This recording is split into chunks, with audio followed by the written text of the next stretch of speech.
Next we have Dr. R. Hemalatha. She completed her doctorate in music from the University of Madras in the year 2002. She is also a performing violinist and top-ranking artist of All India Radio. She has presented papers in many seminars and published many articles. Dr. Hemalatha is serving as an assistant professor at the Department of Indian Music, University of Madras. She will be talking to us on the Tāla handed in the South Indian musical forms of the modern period. Dr. Hemalatha.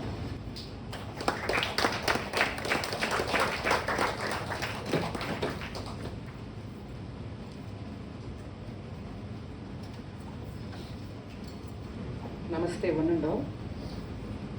At the outset, I wish to thank Dr. Radha Raghunathan for inviting us for this wonderful seminar.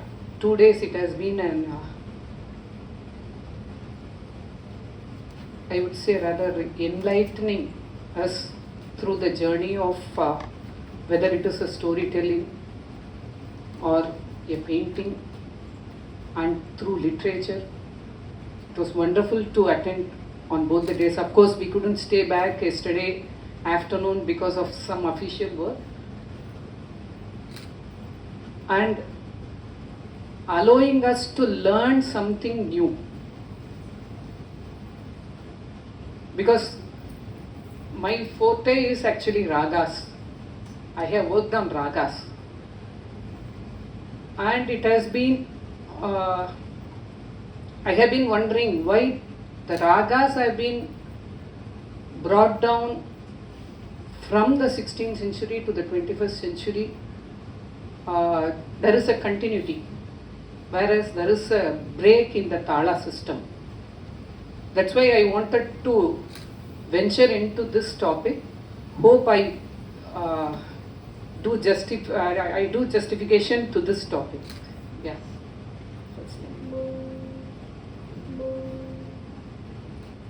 Yeah, these are the musical forms. I wish to state that I am not going into the Tāla-s mentioned in the treatises because I want to connect Tāla with the musical forms. I want to make it sure that because many of the treatises mention the Marga Tāla system and Deshi Tāla system. Marga Tālas are 5 and Deshi Tālas, it is actually 200. It varies between treatises.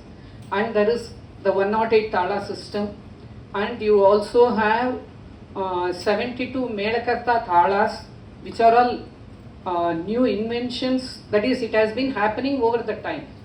But I am not going into those details, but I am talking about Tāla with regard to the musical forms of modern period. Modern period in the sense I am talking about from the 18th century to the 20th century. So these are the musical forms we handle in this period. Varna, Kirtana, Swarajati, Jatiswara, and then Tillana, Padam and Chavali. Next slide. Regarding the Tālas, Varnas you have Varnas in the Tālas, Adi, Mishra Jampai, and Kanda Matyam and Tisra Matyam. I am just giving the details. I will go into this detail in the next slide because regarding the Tālas used for these musical forms. Kirtana you have predominantly Adi Tālam, and you also have the Sapta Tālas and Mishra Chapu, Kanda Chapu. For Swarajati you have the Adi Tālam, Mishra Chapu and Tisra Jati Eka Tālam, and for Kirtana you also have the shorter versions of Rupaka Tāla. Because the seminar is all about the transformation, transportation and transgressions. Okay, whether the Lakshana from the treatises have been transported, that's a question. And whether if it has been transported, whether there is a transformation in that. While transforming it, whether there are strict adherence to the Lakshana or whether we transgress. So with regard to these musical forms, we have to go, that is need for the study.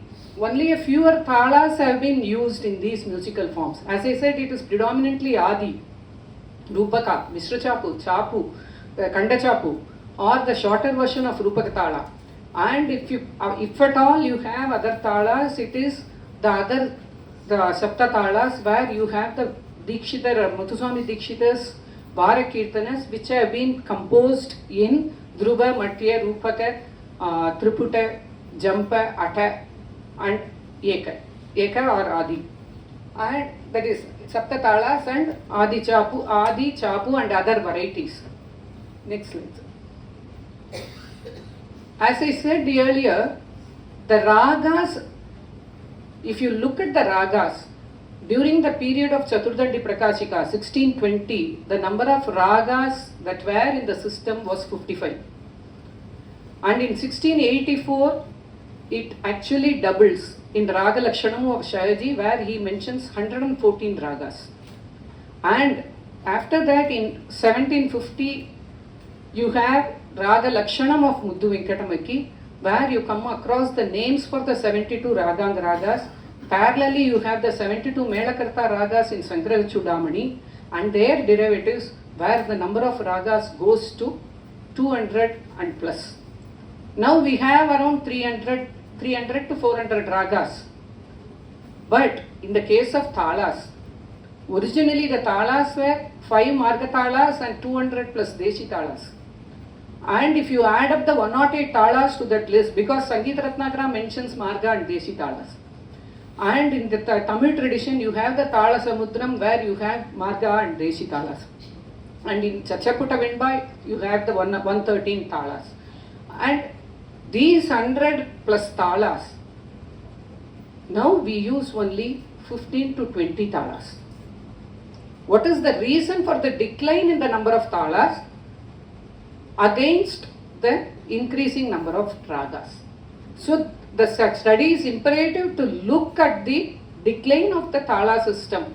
For that, you have to look into the brief history of the musical forms. We had the musical forms lecture in the morning, but again I would like to remind very shortly, that is very briefly, Gitas and Prabandhas in Sangeet Ratnakara.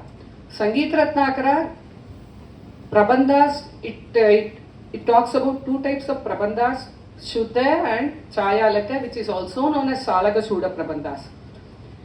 But according the Gitas also, they don't talk about, that is the Prabandha itself is a Gita according to Sangeet Ratnakara. That which is sung is Gita. That which is performed is Gita. So the Prabandha becomes a part of the Gita. And there is a transformation. As Dr. Rajshri said, Gita, that is, the Gita was part of the Sangeeta, where it was a component of Vadya, Nritta and Gita.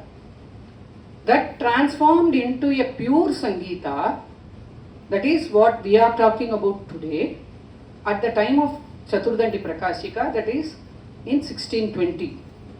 According to Dr. N. Ramanathan, Chaturdandi Prakashika is the first work that talks about Gita, first non-Sangeeta work to talk about Gita. Here non-Sangeeta means it does not include Vadya and Nritta. Because Chaturdandi has 10 chapters. The 10 chapters are Swara, Mela, Alapa, Thaya, Prabandha, Gita, everything he has, Veena. He has talked about everything, but he has not included the instruments and the dance, Natya. So the Chaturdandi is out, non-Sangeeta work to talk about the Gita and Prabandha here. Here, one interesting point is, Chaturdandi also talks about the Salaka Sudha Gitas. But in Sarangadeva's Sangeet Ratnakara, it was Salaka Sudha Prabandha. In Chaturdandi, it is Salaka Sudha Gitas. So Venkatamaki states that the Gita is that which is sung. So a Prabandha is also a Gita. So he clarifies again in the Prabandha chapter.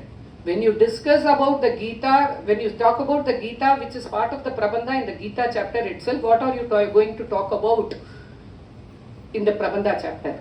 So he himself states that the Gitas other than Salaka Sudas are Prabandhas. But he is not clarifying at that point.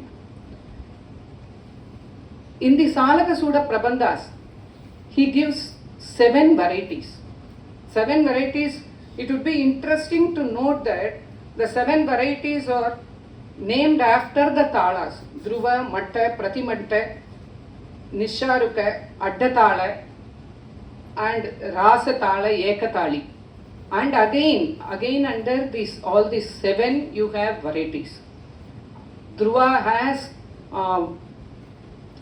he says there are 16 varieties under Dhruva, and he states that these have to be rendered in, one for one he says Ragana Matya Tāla, one for Sagana Matya Tāla, Bhagana Matya Tāla. These are all not in use today. Of course, the Ragana Matya Tāla, we have Gitas in Sangeeta Sampradaya Pradarshini. That's why I connected that Sangeeta Sampradaya Pradarshini. After Chaturdandi Prakashika, in 1735, Sangeeta Saramrita of Tulaja. That is the work which has chapters for Gita, Thala and everything. In that, Tulaja says,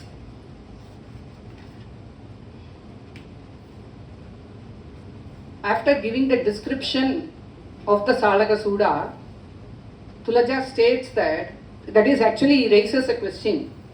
The Salaka Sudas handled by Purandaradasa and other ancients do not conform to the Lakshana, which clearly points out the gap between the Lakshana and the Lakshya. This is the question raised by Tulaja in 1735. So that is the arrival of the Suladis which we talk about today. Because we consider Purandaradasa as the Pitamaha of Carnatic music, and he brings in the change. Of course, according to Tulaja, they are Salaka Sudas, but later they are known to be called as Suladis. Again, Suladis, in that period, we come across the Saptatalas, that is what we render today, Dhruva, Matya, Rupaka, Jampa, Triputa, Atta and Eka. And this list differs between treatises, because in Chaturdandi you have the Jompata Thala is part of the Saptatalas.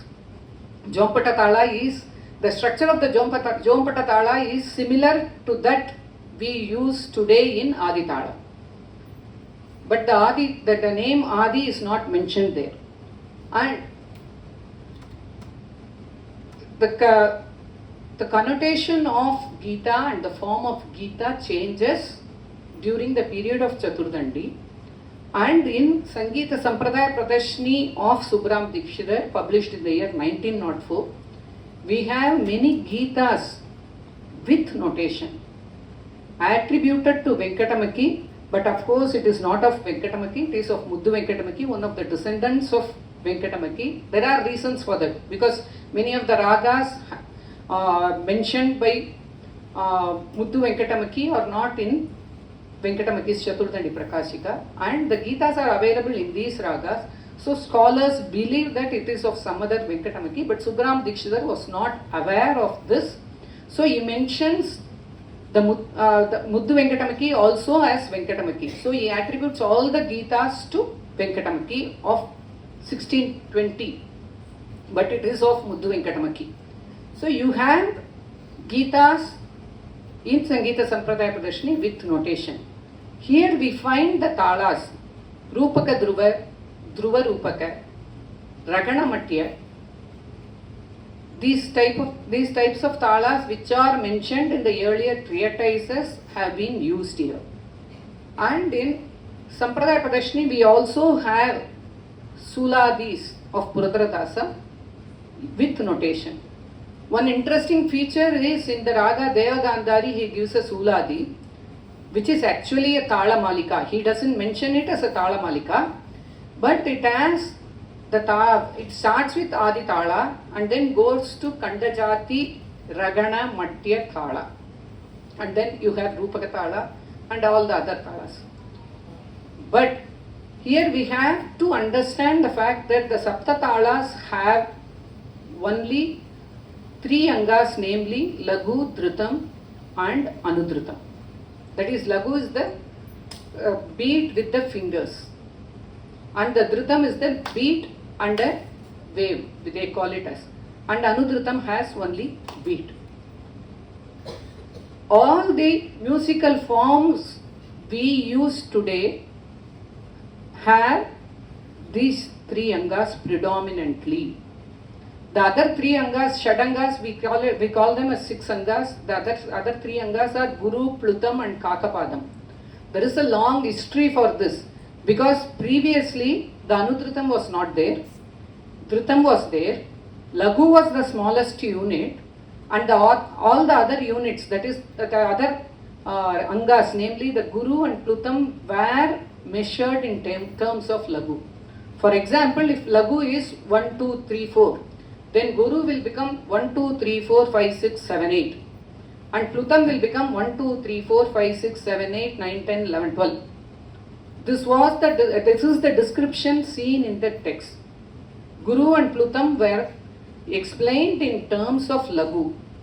Now that has gone extinct because when the Lagu changes, the Guru changes, Plutam changes. When you say Lagu is 6, 1, 2, 3, 4, 5, 6, then the Guru will become 1, 2, 3, 4, 5, 6, 7, 8, 9, 10, 11, 12. And the Plutam will become 1, 2, 3, 4, 5, 6, 7, 8, 9, 10, 11, 12, 13, 14, 15, 16, 17, 18. Now the Guru and Plutam have become constant. Guru has only 8 and Plutam has only 12. That is the way in which we reckon these 2 angas. That is, Guru in today's context we 1, 2, 3, 4, 5, 6, 7, 8. This is the way you show Guru. Likewise, Plutam 1, 2, 3, 4, 1, 2, 3, 4, 1, 2, 3, 4. If it is Kakapadam, 1, 4 will go up. That is, it is like the feet of the crow. 1, 2, 3 and 4. When a crow lands, that's why the Ganga got the name Kakapadam. But today, we have made, that is, from 1850, the Guru and Plutam have become constant. There is no reference to Guru and Plutam in terms of Lagu. We only change the measure of Lagu, that is using the fingers. So the Chatusra Lagu will be 1, 2, 3, 4. Kanda Lagu will be 1, 2, 3, 4, 5. Tisra Lagu is 1, 2, 3. And Misra Lagu 1, 2, 3, 4, 5, 6, 7. And Sankirnam add 2 more fingers. 1, 2, 3, 4, 5, 6, 7, 8, 9. So the change is with regard to Lagu alone. This has been only handled in these musical forms. The Sankirna Jati variety of any Talam is very limited when you look at the musical forms. That's what I explained. Difference in the concept of Lagu, which has only the variants. Only 3 of the Shadangas used in the Sapta Talas, namely Lagu, Dhrutam and Anudhrutam. Next step. This is where we have to look into this. Between 18th century and 20th century, we don't find references to the Rendukalayadi or Desadi or Madhyadi or Misra Chapu or Kanda Chapu, we don't find textual references.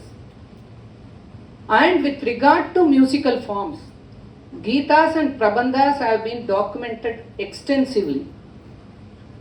But Varnas, Kirtanas, Padam, Javali, we find the theory has been written only during the first part of the 20th century, rather later part of 19th century. Because after Sangrah Chudamani, there is a wide gap in the textual tradition. We don't find many treatises talking about these musical forms. The references to musical forms, that is, the Kriti will have the Pallavi, Anupallavi, Charanam. Kriti, Pallavi and many Charanams. Kriti and many, the Kriti has Pallavi and many Charanams. These are all based on the Lakshya, which is seen in the Kriti and written later. Whereas with regard to Gitas, during Sharangadeva's period, Gitas were there. During Sharangadeva's period, Prabandhas were there. He has written the history of the Gitas and Prabandhas that were prevalent before his period and during this period. And with regard to Chaturdanti Prakashika, he also refers to Tanappa, who is the pioneer in composing these Gitas. And with regard to the Raga Lakshanamu of Sharaji 1684 and Saramrita, Sangeet Saramrita 1735, where you find illustrations for the ragas, you have phrases from Gita, Prabandha, Alapa, Thaya. So this was the predominant tradition that was available. But where does the change to Varnam, Kirtanam, Kriti, Tillana, according to Subramanian Dikshidhar, Tillana is the folk art form. He mentions it in one line. He says Tillana is from the folk art form. He says Dridrit Tillana, he says the folk art form is Dridrit Tillana, from which the Tillana was derived.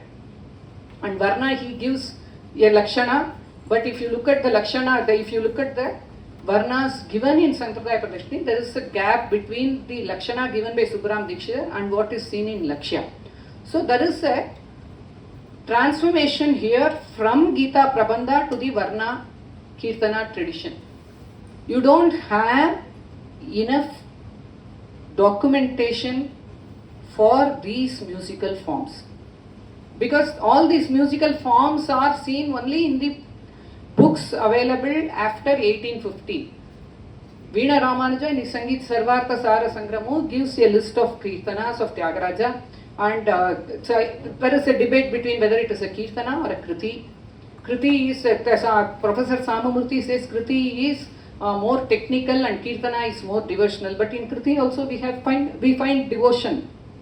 So you cannot classify Kirtana and Kriti just like that. Coming to the Tāla-s, we say that in Kirtanas you have simple Tāla-s and Kriti you have complicated Tāla-s. But if you look at the tradition, the Tāla-s we use now are not at all complicated. So what is the reason for this transformation? First, I would say that in Gita, for example, if you look at the simple Gita of Purandara, Ma pa da sa sa ri ri sa da pa ma pa ri ma pa da ma pa. So for each beat you have a swara, which is simple. Whereas the same Malahari, if you look at the Kirtana of Muthuswami Dikshidhar, Panchamatanga Mukha Ganapatina Paripalitoham Sumukena Shri Panchama. This embellishment is there in the Kirtana. So the raga developed. Because of the raga, the melody developed. When the melody developed, to give scope to the melody, the rhythmic structure declined. That is my view. If you have any other view, please share it freely. Because till such that period, the Gita had syllabic based. Gita was a syllabic based composition. If you look at any da sa sa da pa ma pa da da pa ma ma pa da da sa da pa ma pa da da pa ma ga ri sa keraya neeranu kereke jalli varava padetava ramdi kaadiro ariya paditava kar ಪ್ಲಾದ ಭಾಗ್ಯವ ಹರಿ ಸಮರ್ಪಣ ಮಾಡಿ ಬದುಕಿರೋ. See the tempo of the Tāla we use for this composition. The tempo of the Tāla, the same Triputa Tāla, gets complicated when you render a Kirtana. Shri Kamala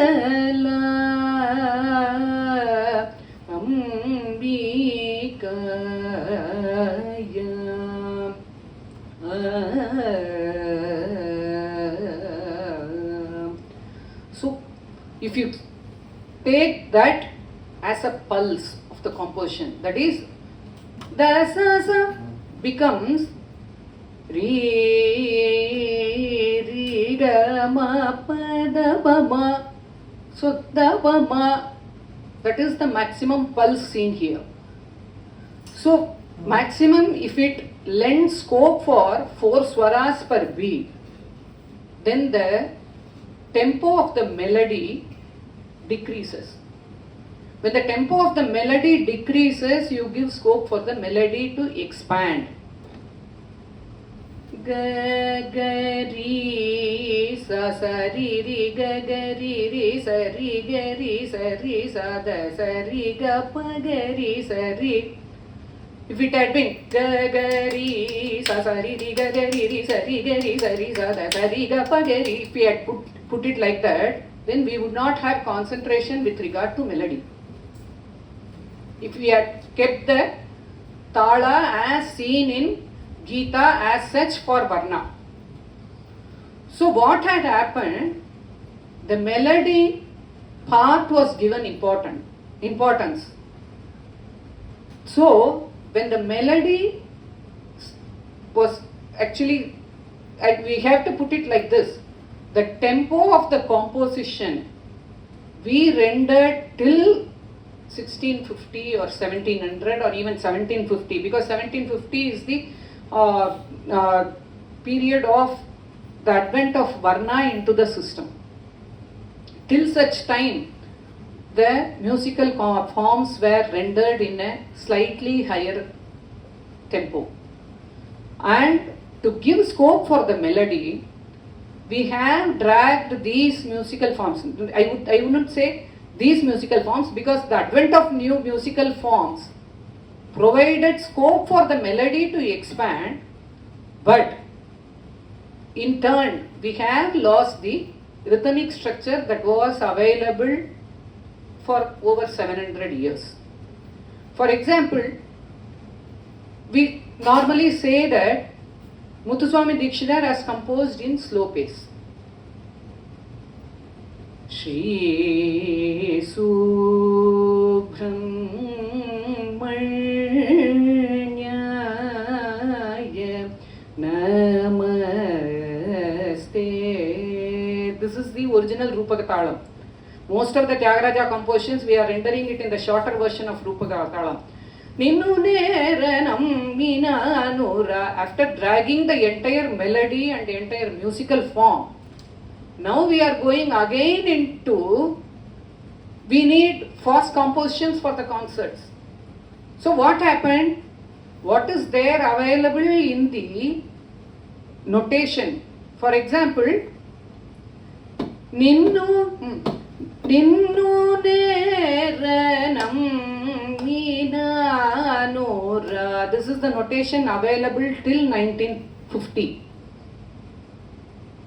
Okay. So from 1750, the tempo has been successfully dragged And after that, they felt a necessity to increase the tempo in order to suit the concert platform. So the advent of short Rupaka Tāla-s come into the system. Likewise, we say that the Chapu Tāla comes from the Bhajana tradition.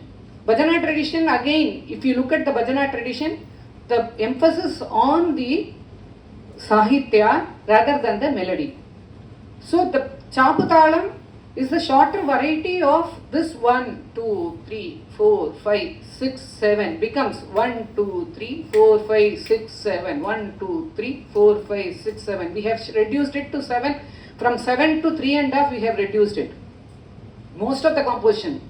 Patnam Subramaniya's composition Marivere Dikkevaru in Latangi. Marivere Dikkevaru. This is the notation available. We have increased that tempo. Marivere Dikkevaru. Ramaya Marivere Dikkevaru. Here, if you have a fluent voice, you can add sangadis. Otherwise, if you are not able to add sangadis, then you can render it fast.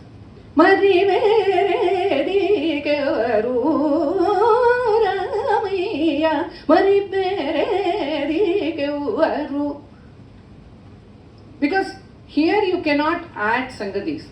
So, I will come to the conclusion actually. Probable reasons for the change. The rhythmic structure of the compositions. If you look at the, Subhashri was talking about Thirupugal. Thirupugal has a definite structure. You cannot add sangadis to the Thirupugal because it is dependent on the chandam. Kadimodi vadad nool kettrid vorum kadimodi. Appo enna aguna drag agum. If you add sangadis, what happens? Kadimodi. Then you are not. If you add sangadis, you are not sticking on to the chandam. In order to stick to the chandam, you have to drag it a little bit. Kadimodi vadad nool kettrid vorum. Can we do this? If you are going to give importance to the melody, then we have to drag the thala. If you have to give the rhythmic structure importance, kadimodi vadad nool kettrid vorum. There is a tradition of rendering 2 speeds for the Thirupugal. Kadimodi vadad nool kettrid vorum kaasatedi amal vaazha peruvorum thidilada velira sevar kodiyone deva deva devadi deva perumale kadimodi vadad. You cannot drag this beyond this because the melody you have to expand the melody. If you expand the melody, then it is what I would call is, it is a deterioration, it is a destruction for the rhythmic structure. So when the rhythmic structure is set, there is no scope for melody. When the melody is set, then the rhythmic structure, it has to take a back seat. That's why many of the Tyagaraja compositions we have in Deshadi and Madhyadi Tāla-s, which have become Adi Tāla-s. We don't have Deshadi or Madhyadi Tāla-s today. All of them are rendered in Adi Tāla-s. If you render it in 2 kadai Adi Tāla, Nannu palim pa natachiva chitivo nannu palim pa. You cannot increase the tempo. Nannu palim pa natachiva chitivo nannu palim. Then actually if you start putting the sangadis, then the tempo is dragged. So if you want the improvisation for the melody, then the rhythm or the thala structure has to take a back seat. That's why, and that's what I said. I call the placement of the Sahitya syllable as the pulse of the composition, because if you have too many Sahityas, then the Tala is rendered a little faster. For example, Dikshidhar has composed in the Sapta Talas. If you look at that, that is, for example, the Chandram Bhajamanasa. Chandram Bhajamanasa Sadhu Hridaya Sadrisham Matyatalam. Again, there is one more composition of Dikshidhar in the Raga Manoranjani. Balambike Pahi Badram Dehi Dehi. The Matyatalam is little faster here because the Raga Asaviri gives some scope for improvisation, whereas the Raga Manoranjani does not give any scope for improvisation. So in that place, if you render the composition slowly, in a slow pace, what happens is Balambike Pahi Badram Dehi Dehi. Probably it might suit a puja or something like that. But if you render it in a concert, probably the audience will say, I'll go out and come back. Because in the 21st century, everything is scattered to the concerts. The student learns it is a bitter thing. If you teach students whether it is suitable for concerts, if you teach a composition, then the immediate question raises by the student is whether it is fit for whether the composition is fit to be rendered in a concert. So everything is judged by the utility of the composition. So I would rather say that the utility of the composition, when the musical forms Varna or Swarajati or Kirtana arrived during 1750, after that it was different. And in the 21st century, it is something different.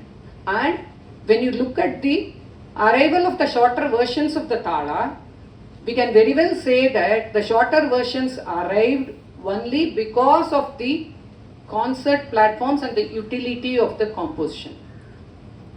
So, according to tradition, probably we will have to quote Tulaja again. Someone has to take the position of Tulaja again and state that what we sing today does not conform to the Lakshana and Lakshya. 1735 Tulaja wrote that with regard to Gitas, but with regard to Kirtanas or Kritis or whatever is available today, we need another Lakshanakara to state that there is a huge gap between the Lakshana and the Lakshya today. Probably, if you want to call it as a transgression, we can call it, but it is up to you to think whether these factors enhance the melody that has deteriorated the rhythmic structure. Because as I said earlier, my research has extensively been on ragas. So when you look at the ragas, the number of ragas has gradually increased over a period, and the talas have decreased over a period. And even if we give a composition, if we ask someone to tune it, whether they will search for some tala in 108 system or something with the Deshi Tāla-s, it's a question. Because naturally we come across the Adi Tala or Rupa Tala or Mishra Chapu or Kanda Chapu. Apart from this only we go into the Kanda Truputta or other varieties, other Jati varieties of the Lagu.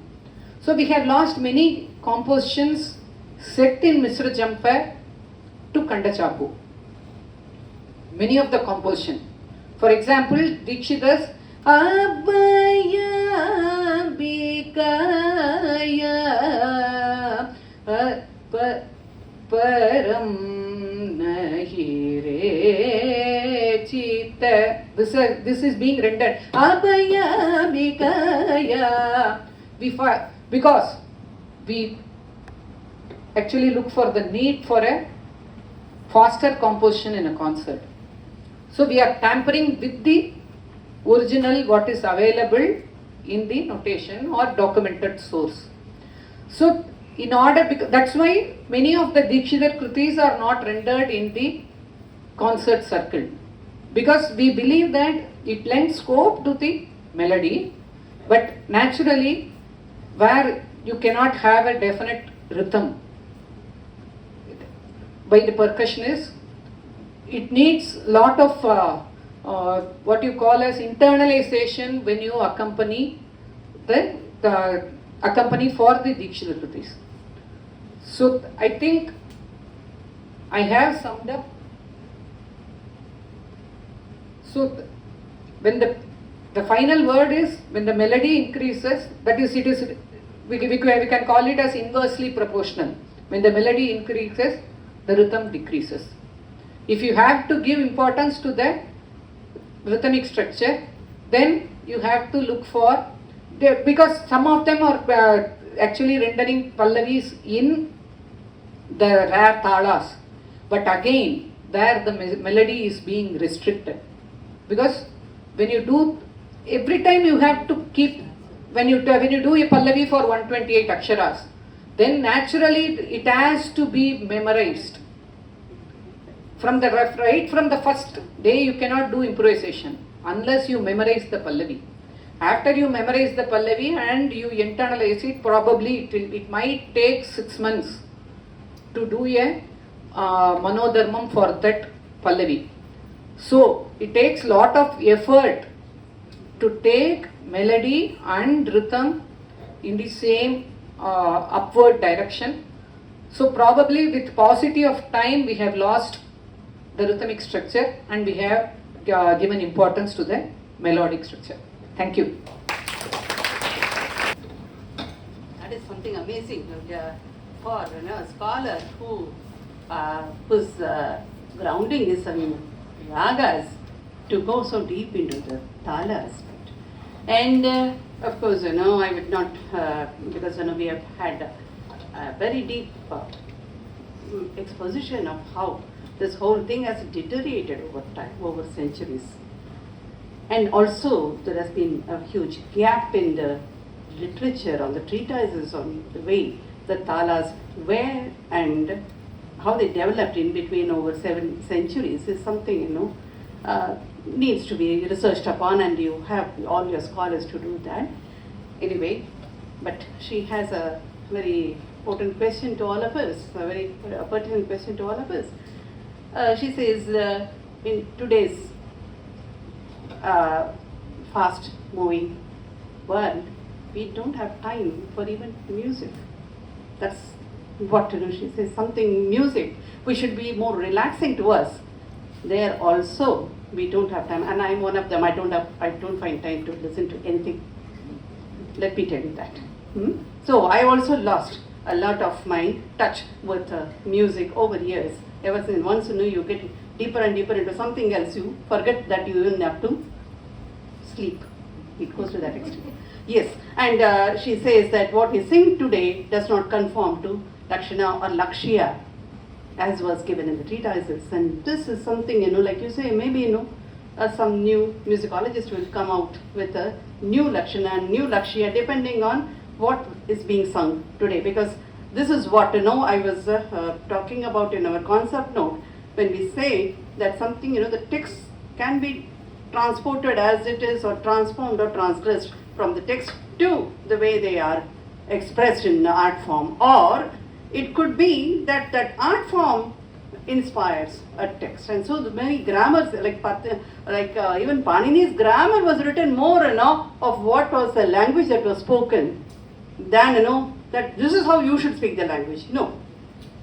That is how the grammar itself develops. So the grammar of Tāla also may be rewritten over time, and let's hope that one of your PhD students take up that as the next thing. And what I would say is, since we are taken more time, but still it has been very interesting lectures that we listened to.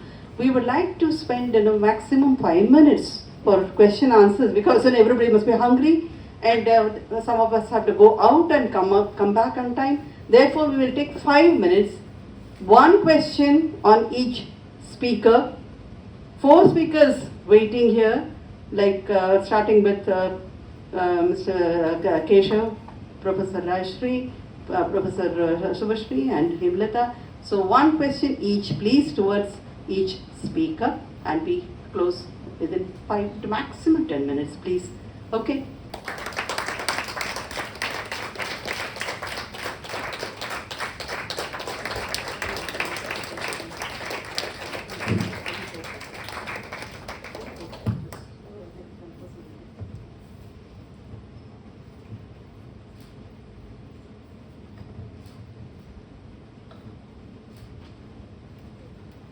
The question is to Dr. Hemalatha. Nicely presented, thank you very much. Hope all the PowerPoint presentations will be available for later study. The concern is very simple. Sahitya is one side of the Tāla. It has to blend into Laya. We will have to get the energy generated into a scene. And if the Tāla system doesn't blend into the Laya in given time, we are having a concern. So Sahitya is one part of it. How does this set of Tālas merge or blend into Laya? Get into a shunya at the earliest. No, I'm not able to follow the question. Does the Tāla system blend into Laya at all? No, of course, there is an underlying rhythm. Okay, but what I wanted to state was, previously the Tāla system was complicated. It was, that is, the measures of the angas or the subdivisions were more, and because they didn't do this fingers or something like that. What they did is, I sang actually Kadi Modi Badad Nool Katrid Vor. These fingers, they are not mentioned. Okay, these are all for our convenience.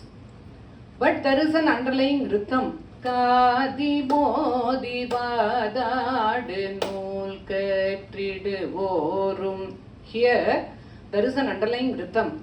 But if you want to expand the melody, then you can't put it like this, because our minds are actually blocked.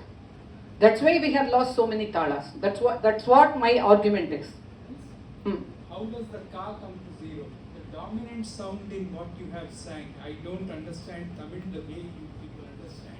How does it come to sa? The The dominant is ka. Yeah, it will have to come to zero. No. It comes to zero, but this is the default setting. Okay, the Tālas have a default setting.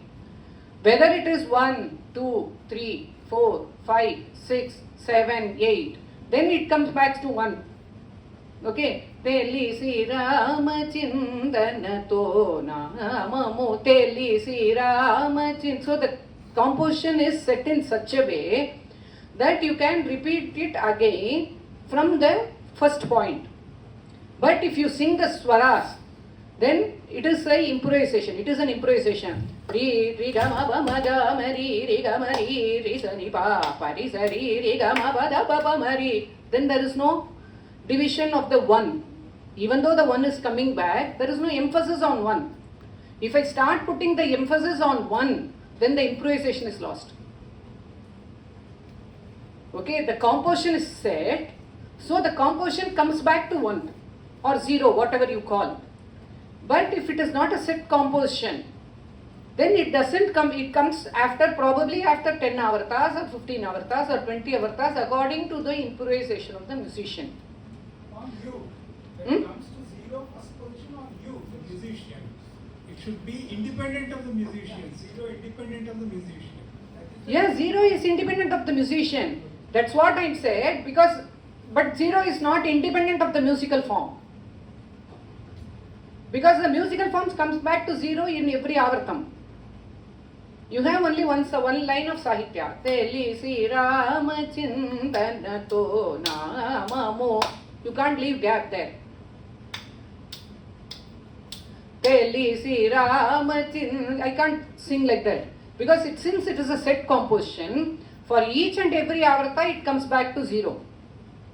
But it is the musician when doing the improvisation, whether it comes back to 0 or that is after 1 avarta or 10 avartas or 15 avartas, it depends on the musician.